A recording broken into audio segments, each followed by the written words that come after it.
Hey you guys, welcome back to Autumn's Journey, and we're on chapter 4, I believe, yep, and we're just starting from the beginning. So here we go. Map rations, yep, I think that's everything. Whoa, I meant map rations, yep, I think that's everything. Satisfied with the packing, I hurried down the stairs just as Mom was rereading the letter of recommendation she'd finished. What was her voice again? Ara! That's the same voice. Oh my gosh. Ara, all prepared? Oh, whatever. I sure am. How's the letter? I just show it to Agent Valerie Guild, right? The Argent Valerie Guild was one of the most prestigious orders in Istera. It consisted of knights who served the Sun and Moon Council, but also did non-military work. Oliver was the central hub for all their activity. Oh my goodness gracious. Okay. I think I need to have like a quick break. Mom had been part of the guild all her life, so her name was well known among the younger generations of knights. Right, as long as a former knight recommends you, it shouldn't be too hard to earn the rank. Hopefully they didn't change any of the requirements. Excited, I snatched up the letter and quickly skimmed the beginning. I, Lady Andrine Bayard, former captain of the guard, Turcopelier of the 3rd Cavalry line of... Mom, your titles and credentials are longer than the actual recommendation. But I guess it helps me since I've been trained under you. I returned the letter so that she could officially seal it, and promptly tucked it into my bag, making sure it wouldn't get crinkled. The Merchant Venture's carriage should be ready. Whoops. They already know the escort arrangements, and your father is making sure the boys don't get into too much trouble. I'm sure I'll be fine. Anyways, let's get going. You're going to see your daughter off on her grand adventure, after all. I eagerly rushed out the door, not wanting to make the others wait any longer. Wait, Ara. I halted and pivoted, noting the cautious tone in her voice. Yeah? She sighed and folded her arms. Well, originally I was going to cancel the whole arrangement. Why? The merchant was rather vague about the contents he was carrying. I usually like to confirm everything with my own eyes, since it's not just for their safety, but also mine and that of any other escorts. I highly doubt that the package will contain any monsters or anything sinister. Are you sure you're not overreacting? I mean, this is your daughter getting involved. She paused and mulled over my suggestion carefully. True, it may just be my overprotectiveness. It's my first time her daughter would go off on her own, after all. She nodded, mostly to herself, and I accepted her agreement. Right, thanks for organizing everything. Now come on. The fact that they, mentioned that at all already makes it really suspicious. As expected, Dad, Kerr, and Ilmari were at the edge of Barry, with the carriage stationary on the main road. Kerr was pacing while Ilmari was chatting happily with my dad. The coachman waved to acknowledge us, and I approached the open window of the vehicle. A middle-aged man sat amongst the silks and pillows, which suggested I was protecting a wealthy merchant. Mr. Ormond, was it? I'm Aurelie, and my companions and I will be escorting you to Oliver. I assure you, we're well-trained, and you'll get there unharmed. The others are well-versed in magic. I was pretty confident about that assumption, at least. He nodded, and I was unsure if he was nervous or just reserved. Thank you. Shall we set off straight away? Of course, it's no problem. I glanced down and saw an ornate box. It was long and narrow, and I tried to fathom what was so important that it needed higher protection. Maybe it was a sword? I wanted to ask about the contents, but decided against it. My priority was getting to Oliver, and the quicker, the better. I made a mental apology to my mother, rationalizing that she was just worrying over nothing. All right, it seems like everything's ready. We're moving out. Wait, it's a bit loud. I energetically motioned to the others, then exchanged hugs with my parents. I promise I won't be gone for too long. I'll definitely be back in time for the harvest. As we parted, my mom cupped her hands over her mouth. Aww. Oh, never mind. She's shouting it. Okay. And remember, be sure to check every barrel, crate, and chest in town. The residents don't mind if you find something useful. Mom, I'm pretty sure that's stealing. Speaking of which, teach your companions the concept of pay. We don't want them accidentally pilfering apples or the like. Oh gosh, that's right, I didn't even think about that. Ilmari glanced at me curiously as we continued walking. Pay? Don't take stuff, especially if it seems like it belongs to other people. But your mom just said... Don't mind what she said. And Kerr, you're too far ahead. Not a professional start. Thanks, Kerr. The merchant probably heard that they didn't understand pay either. Thank you, family. We hadn't even left the village, and already my mind is swarming with too many worrisome thoughts about the journey.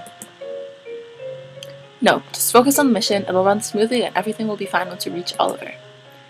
I reached into my bag and touched the letter for comfort, and to make sure it was still there. Feeling my confidence returning, I straightened my back and boldly gazed beyond the road. Finally, my dreams will come to fruition.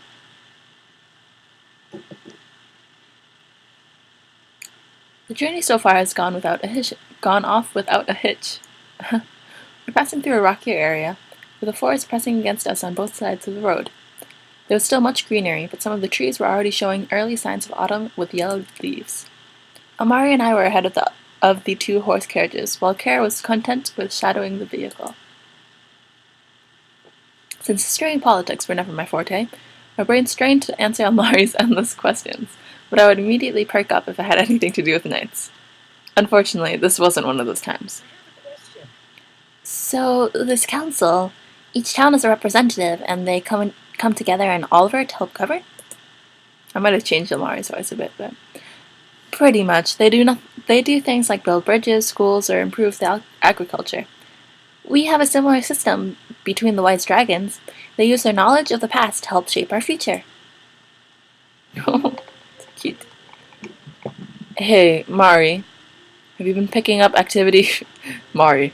Hey, Mari, have you been picking up activity for the past hour or so? Ilmari, and yes, I have, but I wasn't sure if it should be brought up at all. I paused and touched my hilt, but let my hand drop, lest it would reveal I suspected something. Activity? Are we being followed? The two exchanged glances, with Ilmari appearing more apologetic than Kerr. I'm sorry, I should have said something. I wish I had your hearing abilities, but still, I feel so inattentive. I surveyed the forest, noting any jutting cliff sides. If we were to be ambushed. How many? I don't know, 5 or 6. Do you think these followers have a malicious agenda? I don't think Heavenkind would be the hostile type. Well, I wish I could say everything was peaceful, but disputes and fights still arise. There's always exceptions. Dragonkind are generally harmonious, but clashes still occur. Especially when dominant young males are expanding their territories, and they happen to overlap, making it quite intense and scary. Not speaking from experience or anything. Ilmari. Of course not. I never assumed. Weak. Wait. He stared hard at Ilmari, and then his eyes widened in recognition. We have met! Kerr let out a boisterous laugh, clearly amused by the whole situation. Sorry about that. Territorial instinct. That lake had a nice beach. I stepped between them before any more tension could arise.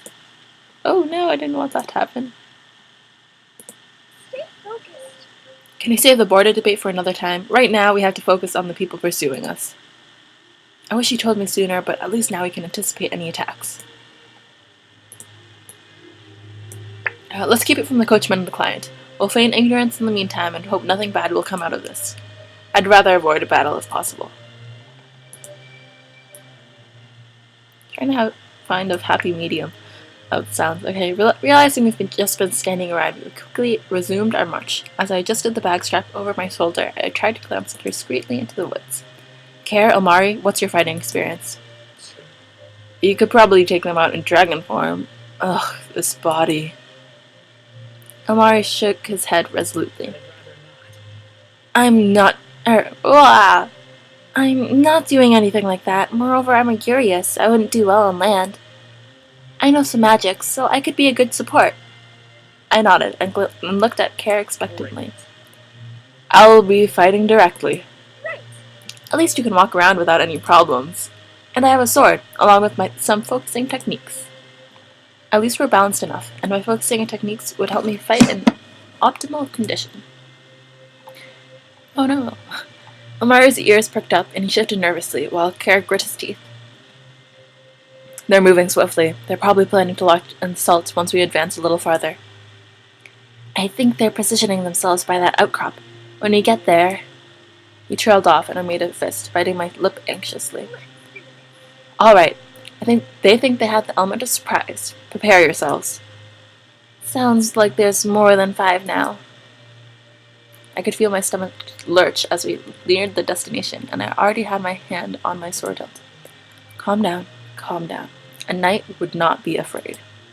I gulped and then chided myself mentally, shaking those thoughts out of my head. I reminded myself that I was not a coward.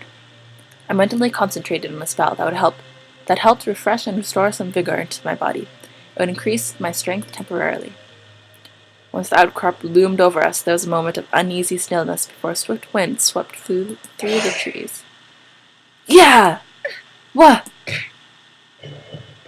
A muscle-bound man landed directly on top of the carriage, shaking it violently and causing the horses to rear up. The coachman tried to settle him down as the attacker leapt off the vehicle, unsheathing his sword.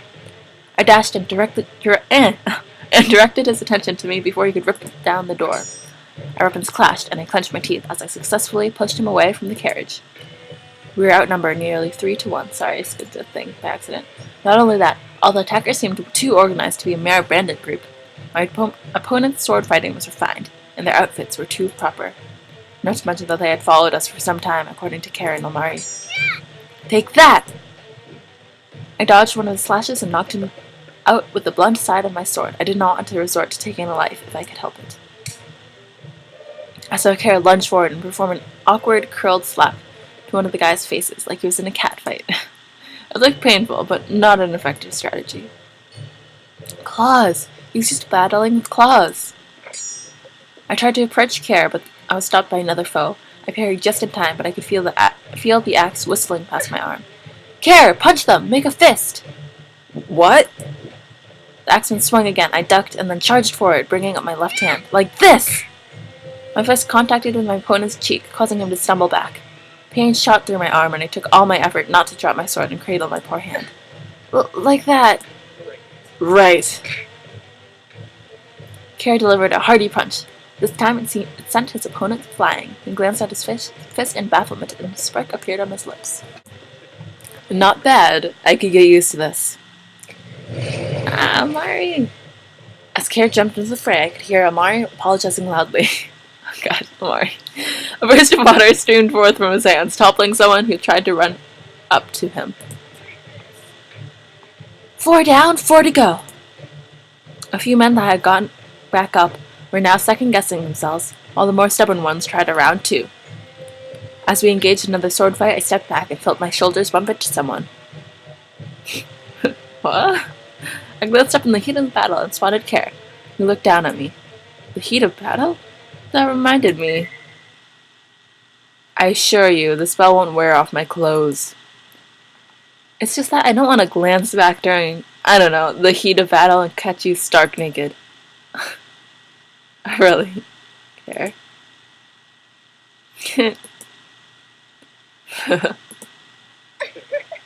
Ah. Before we could stop ourselves, we burst out laughing, causing the challengers surrounding us to look perplexed, possibly even alarmed or scared. That's cute. Why? Why are you two laughing? Help me! Oh, I didn't use his voice then, whatever. Ilmari retreated to the other side of the carriage as he struggled to conjure a spell. Kerr, still chuckling, knocked another man out and darted around the carriage while I was locked in the second-to-last foe standing. I reposted, but he blocked my sword. I retaliated with a swift kick to his stomach, and he stumbled back. His eyes darted over his fallen comrades, and he slowly backed away. I pointed my sword at him, and he hastily disappeared into the forest, leaving his partners behind. Perfect timing, since I could feel my focus spell wear off. Coward. A high-pitched scream came from the carriage. I turned to see that the door was open. One of the armed men was escaping with a box. No! Not while I'm around. Oh. He slammed his ground with his fist, causing the whole place to shake. I knelt down, covering my head as my sword clattered harmlessly onto the soil. My knees felt like they'd liquefied, and I had to use one hand to support myself. I couldn't move, and each shock only reinforced my terror. Kerr, cease this at once! Did Ilmari know that I was scared? Or notice? The man tripped from the jolts, and the box flew out of his grip. It hit the rocky terrain with a crash, causing the latch to open. Oops. I forced myself to stand up, but I was unnerved from the tremors. Each step felt wobbly. Kerr focused on the almost thief, who almost disappeared into the woods. Ilmari. By the time I got to the fallen objects, Ilmari was already scooping the items back into their coffer. I saw a few feathers sticking out. Perplexed by the wares, I reached out for the box, but Ilmari slammed it shut, his face pale white. Ilmari? Phew, I closed it. It would have been unfortunate if it got damaged. It was intact? Of course. Yeah, nothing appears to be broken. He gave me a strange smile. Kerr chased off the remaining conscious appointments, and I carefully stepped around the supine ones.